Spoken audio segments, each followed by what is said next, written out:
Good morning, dear students. Welcome to another session of microwave and antenna. So, in previous session, we started off with the discussion related to transmission line equation basics.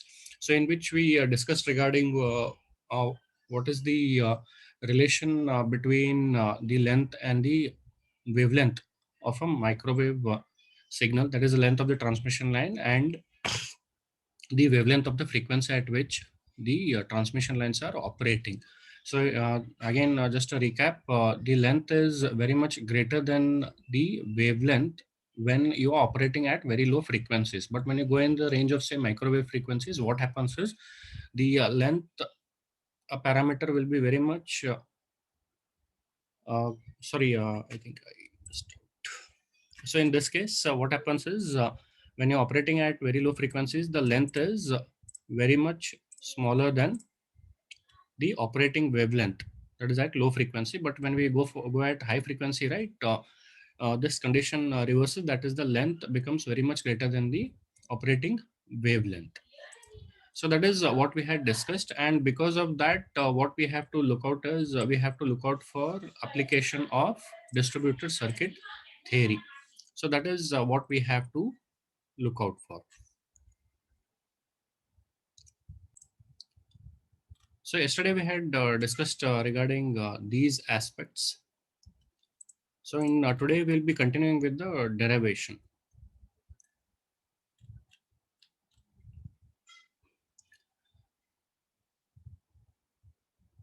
So remember yesterday we had discussed that these values, that is R, L, G and C, these are specified in per meter value. Say if resistance is there, it will be specified as ohm per meter.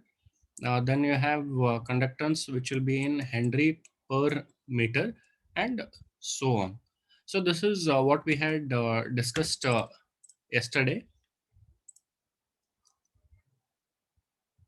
So here, when I multiply the parameter with delta Z, I'll be getting a resistance in terms of ohm. And what we are doing is we are considering this entire transmission line, and this transmission line is divided. That is, we are assuming that in this part, RLGC is present in the distributed form. Here again that distribution is given, here again that distribution is given. So RLGC overall parameters, what they are assumed is throughout this transmission line, they are being distributed uniformly. That is what we are considering in this case. So that is what we are looking out for. So at one end, we have the generator, at the other end, we have the load. So this commonly will be using in coming forth sessions. Say when we are dealing with Smith chart, we have to identify what is the distance from the load, what is the distance from the generator. So where the stub has been matched or something. So these all things will be discussing. So these things will be coming in common. That is, we'll be specifying, we'll be using the terms generator, load. So these all things will be utilized. So now here we have the RLGC parameters. We have the RLGC parameters which are distributed throughout the transmission line, and this distribution is assumed to be uniform. So now in this case, when I consider say a delta Z amount of the length, that is we are assuming that the transmission line is, this entire transmission line is placed along the Z axis. It is placed along the Z axis. So that is what we are assuming. So we're assuming that the entire transmission line is along the Z axis. So on this Z axis, when I divide this entire transmission line into smaller chunks, so that division, what we are assuming is that division is assumed to be delta Z amount on the Z axis. So here, when we have one entire transmission line, it will be divided. This will be delta Z. This will be delta Z. this will be delta Z, and so on. So now what we have to do is we have to analyze taking one of these parameters. I'll not take the entire transmission line. I'll just take the part of the transmission line. Say I'll be taking this part of the transmission line. I'll take only delta Z amount of time and then apply this concept to the entire transmission line. So first I'll see in the distributed circuit what these all lead to. I have to estimate some of the parameters, what these all lead to. That is what I have to check out. So this entire transmission line, I am just taking a small delta Z amount of the transmission line and trying to estimate what are these parameters leading to. That is what we will be checking out. So in this case, we'll be considering this part and we'll be applying KVL and KCL to this and see what are the results we are getting. So we'll be getting something called as coupled equations, which will give me the relation between V of that is the instantaneous voltage and instantaneous current. So from that current, I have to decouple those equations and obtain some parameters only in terms of V and I and see what is the overall result I'll be getting. So that is what we have to analyze here. So here, remember only this part, that is delta Z amount of amount what is there, that is the length of the transmission line. We will be considering only that part and then we'll be doing the analysis. So in this delta Z, right, we have R into delta Z, L into delta Z, G into delta Z, and C into delta Z. So these are the parameters what we have in this transmission line. Then along with that, we have a few other parameters, which is V of Z comma T. Voltage is a function across, that is, it is a function of Z and T. So as I move further, the voltage at this point. So here, if I'm considering at point A, B, at point A, the voltage is V of Z comma T. Now, when I move to point B, the voltage at this point will be V of Z plus delta Z comma T. So you have moved delta Z amount over the Z axis. That is, along the length you have from this point, you have traversed delta Z amount. So that is what it specifies. Now, another point to note down is this instantaneous current, I of Z comma T. So when I consider I of Z comma T at point A, when I'm considering, I am having a current of I of Z comma T. And when I move further, so from this point to point B, here what I'll be getting is, I'll be getting I of Z plus delta Z comma T. These are the instantaneous voltage and these are the instantaneous currents which are dependent on or which are functions of Z and T. Because we are assuming that the transmission line is along Z axis. So that is what we are looking at. Now here, another thing to note down is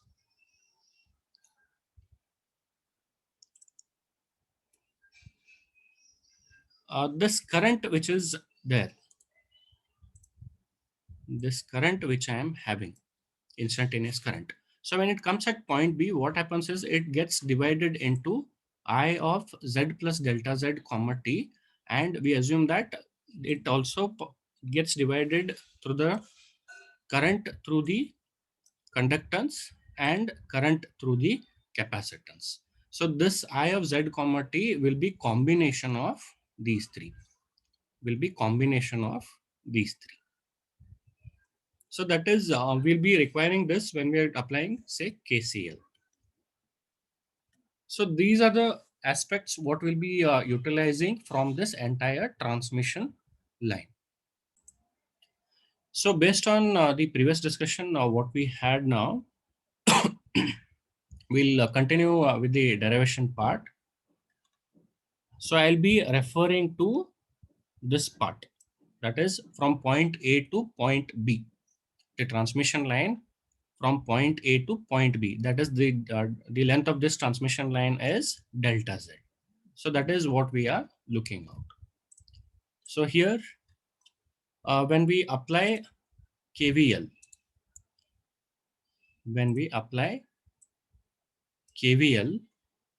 to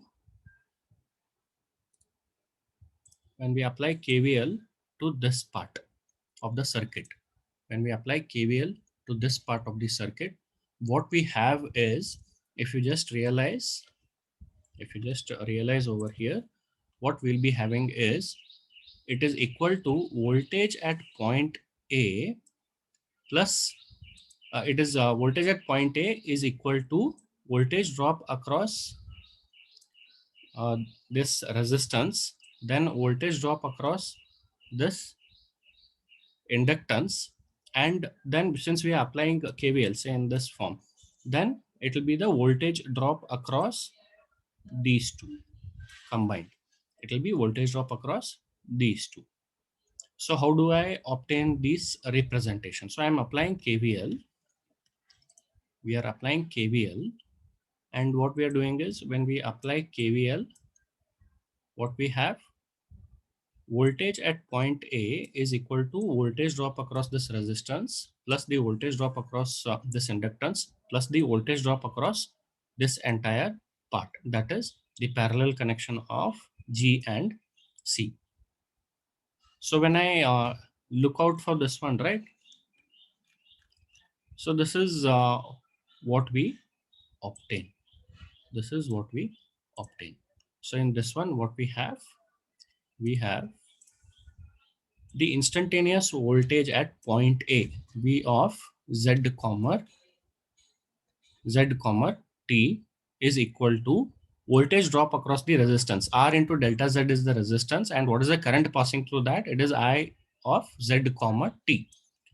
And what is the voltage drop across the inductance?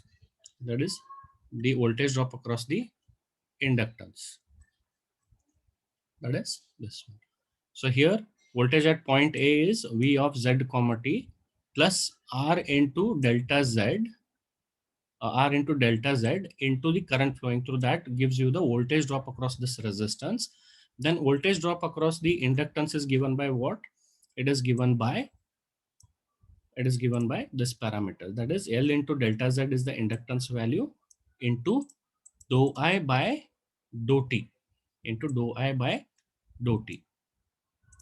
Then the last one, plus the voltage drop across this two.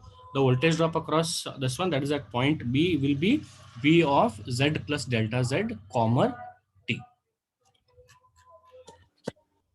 So here we have the instantaneous voltage at point A by applying KVL. V of Z comma T is equal to voltage drop across the resistance, which is resistance into the current. Then we have voltage drop across the inductance, which is L into delta Z, inductance value. L dou I by dou T gives you the voltage drop across the inductance. So L into delta Z into dou I by dou T. So this parameter gives you the voltage drop across the inductance. Then I have to estimate the voltage drop across the parallel connection of G and C. So which is, based on the discussion, it is equal to what? It is equal to V of Z plus delta Z comma T. V of Z plus delta Z comma T. So when we continue this, when we just continue this one, so if we continue with this, so here we have this equation. Now what you have to do is V of Z comma T and V of Z plus delta Z comma T. So this parameter, you take it at the other end. So this parameter, you take it at the other end. So what you'll be getting? Minus V of Z plus delta Z comma T plus V of Z comma T, which is equal to R delta Z into I of Z comma T plus this parameter L into delta Z dou I Z comma T divided by T. So now here, if you just observe, if you just take minus sign outside, what we have, v of z plus delta z, v of z plus v of z plus delta z comma t, difference v of z comma t. And this delta z is taken as common parameter. Delta z and delta z is common. You remove this common and take it in the denominator part of this equation. That is on the left hand side. So when you take this one, right, it is equivalent to representation of the differentiation in calculus. In calculus, this is nothing but this is representation related to the differentiation. So v of z comma delta z comma t minus v of z comma t divided by delta z. So if you remember the representation for the differentiation in calculus, that is what it. So in order to continue with this one, so in order to represent this one in terms of differentiation, I have to have the limit values. So limit of what? Limit of delta z. So here it is limit of delta z as it tends to 0. So here what we have in next this thing. So we apply limit as delta z tends to 0 on both LHS and RHS, so that I'll be having a representation for the differentiation what we are looking for. So here we have this minus sign, I'll be taking it outside. So here when I apply limit, so it will be limit as delta z tends to 0, the difference between these voltages, instantaneous voltages with respect to delta z. And when I apply limit as delta z tends to 0 for this one, what I'll be having, this is nothing but, this part is nothing but, it is dou v by dou z. It is dou v by dou z. It is dou v by dou z. This minus sign is retained. And instead of writing I of z comma t everywhere, what we do is we just represent it as R into I, that is resistance. And since delta z parameter is not there, so this will be like a constant for it. So this entire thing will be as it is. It will not be disturbed. So it will be R into I plus L into dou I by dou t. L into dou I by dou t. This I is nothing but it's the same representation. Just to simplify the writing, we are representing it in this form. So this is what we have for minus dou v by dou z is equal to R into I plus L into dou I by dou t. This is what we are having in the derivation part.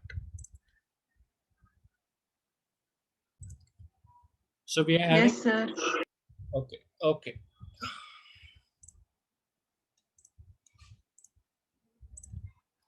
So we got the representation for instantaneous voltage in terms of instantaneous current.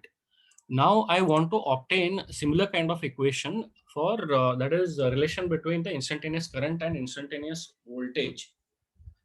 So that is what we will be looking out for. So in this case, what happens is I'll be applying KCL at point B of the circuit. So here, what does that imply? So at this point, I'll be applying KCL. So when I apply KCL, what I'll be having?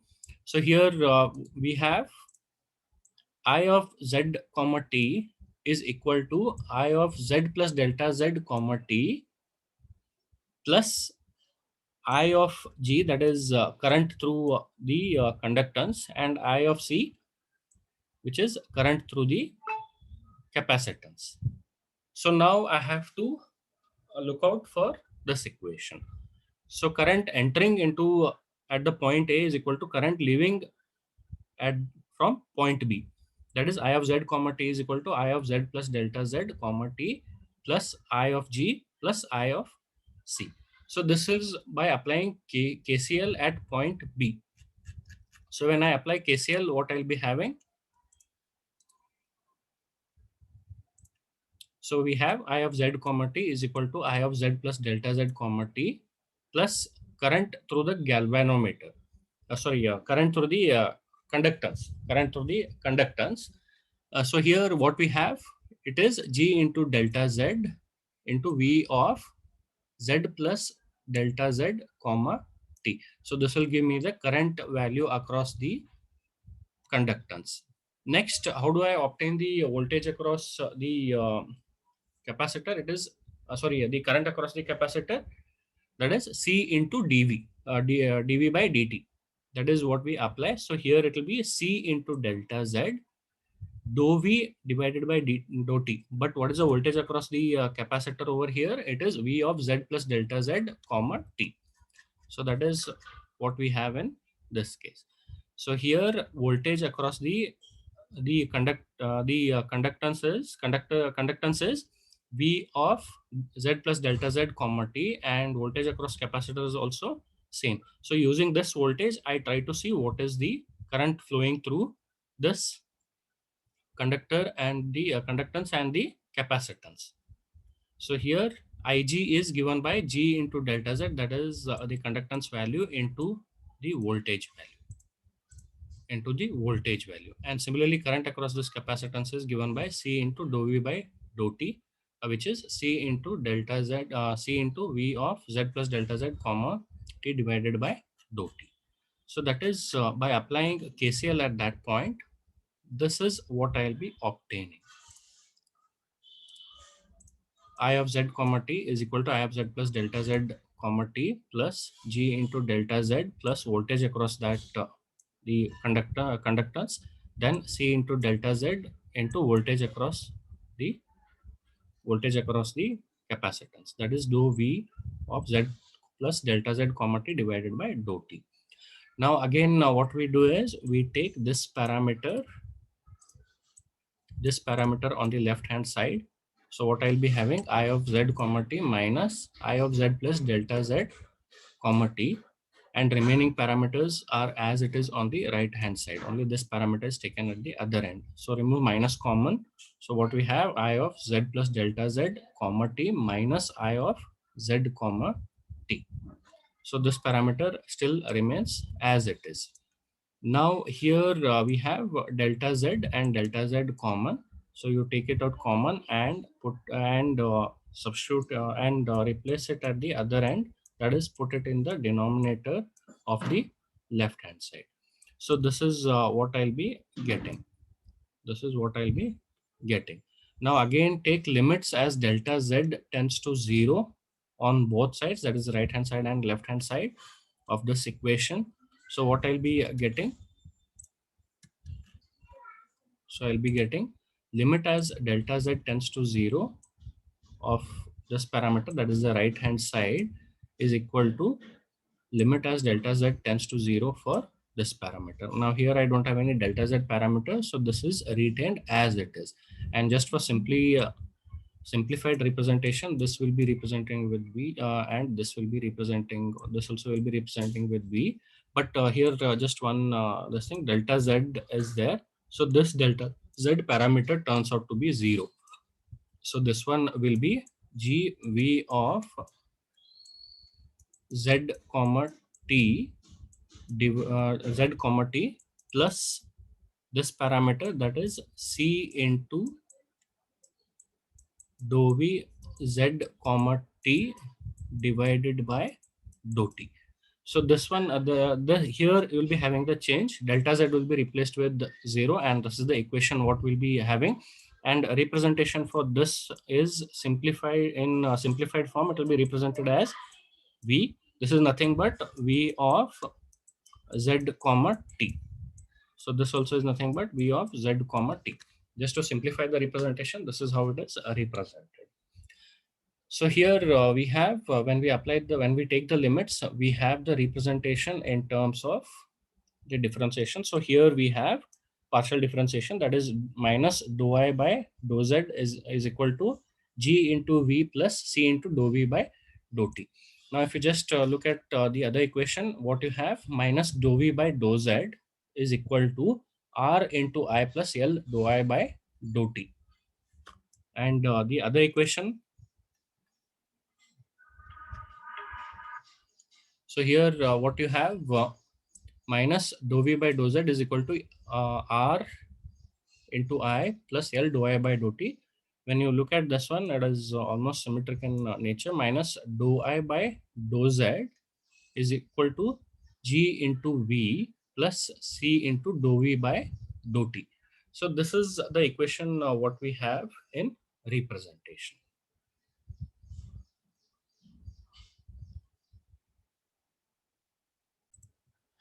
So in these two equations, that is equation number 3 and equation number 5, these are called as coupled equations, because you can see that on in equation 3, on left hand side you have instantaneous voltage, and on right hand side you have the instantaneous current. So this equation represents that part, and here you can see that in equation 5, on left hand side I have instantaneous current, and on right hand side I have instantaneous voltages. So that is V and I are coupled in these two equations. Therefore, it is called as coupled equation for the transmission line.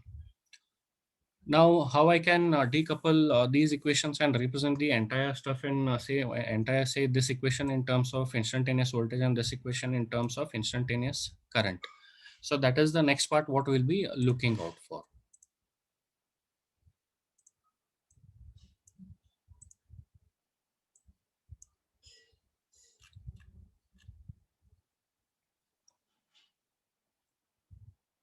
So in order to do that, what we look out for is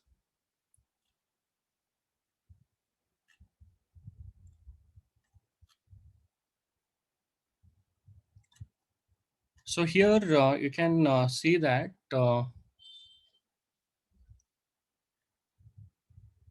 you have dou I by dou z value. Here you have dou I by dou z value. So what I do is I try to replace these things in this equation. But in order to do that, what we have to do is we have to differentiate equation 3 with respect to dou z.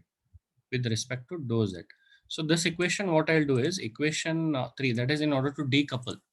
In order to decouple, what we do is we differentiate equation 3 with respect to dou z and try to see what is the overall result. So when I take the differentiation of that equation 3, right, what I have minus dou square v by dou z square, that is differentiation, partial differentiation of with the of this equation with respect to z, minus dou square v by dou z square, which is equal to r into dou I by dou z, r into dou I by dou z plus L into dou square I divided by dou z into dou t. So that is what the equation will be here. So here we'll be having minus dou square v by dou z square, which is equal to r into dou I by dou z plus L into dou square I by dou z, dou z and dou t. Now similarly, what we do is here you can see that I have dou I by dou z. What is dou I by dou z? Dou I by dou z is given by this equation. But what should be the value of this? In order to obtain this one, right? In order to obtain this, that is I have to replace this parameter. What I do is I differentiate equation 5 with respect to t. That is dou square I by dou z and dou t.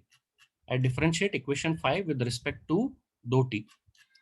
So here with respect to t, when I differentiate, what I have dou square I by dou z dou t is equal to g into dou v by dou t plus c into dou square v by dou t square. Dou square v by dou t square. So here we have that equation. So here basically what we are trying to do is we are trying to decouple these equations. So here V is on left hand side we have V, and on right hand side I have I and dou I parameters. So what I try to do is if I have to decouple this, I have to replace these values. So how do I replace?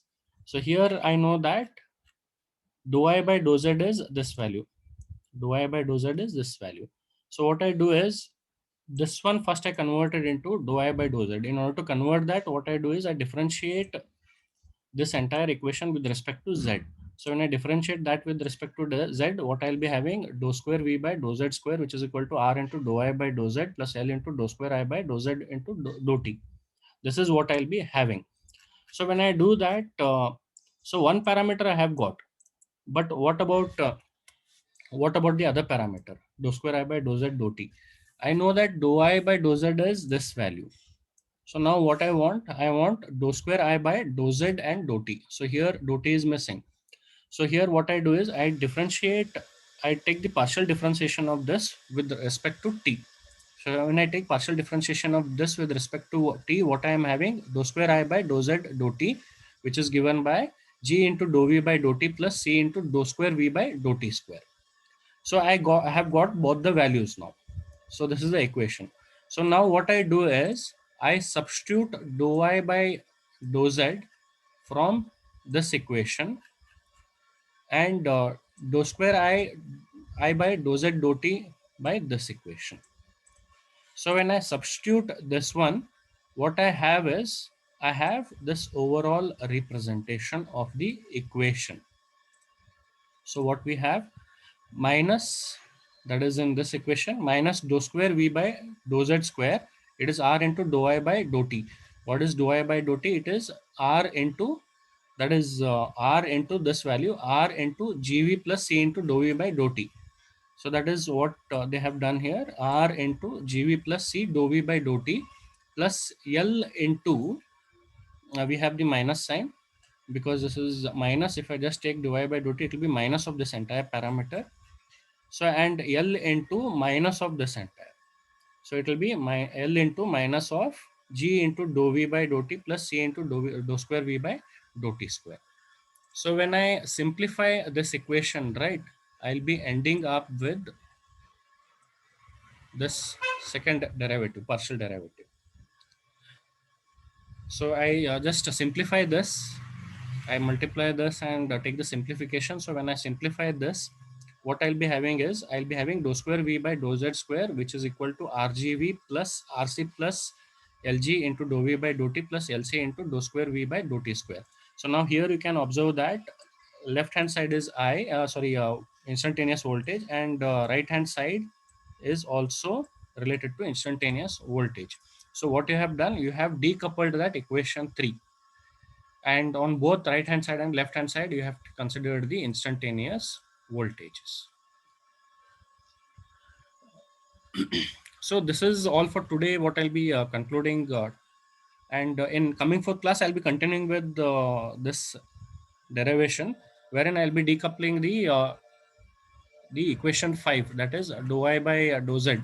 What value we have got, this equation will be decoupling and we'll be moving further.